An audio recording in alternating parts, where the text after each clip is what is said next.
We're updating the user interface for data collection in frameworks and applications.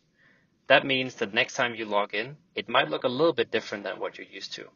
Let me walk you through what is changing.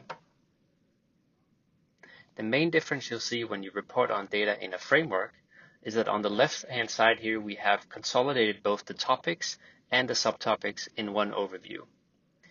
That means that you can easily follow along as you go through a framework, and anything on the question level will roll up into the topic level so you can see the correct numbers out here. Now on the right-hand side, we have what we call the write rail, and here we have a few different options over here. So we have the progress and any guidance. So click on a specific question. You can follow along with your progress. You can see any guidance you need. You can see related answers to a specific question, past answers, uploaded files, and the change log. On applications, you'll see very much the same user interface. We have the topics and the subtopics here on the left-hand side.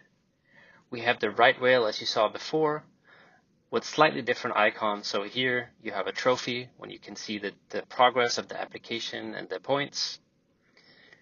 Other than that, it's very much the same. You have the same options on the question level.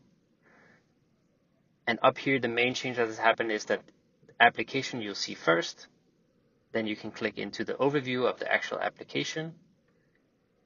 And then you can see establishment information, which is basic details on your property.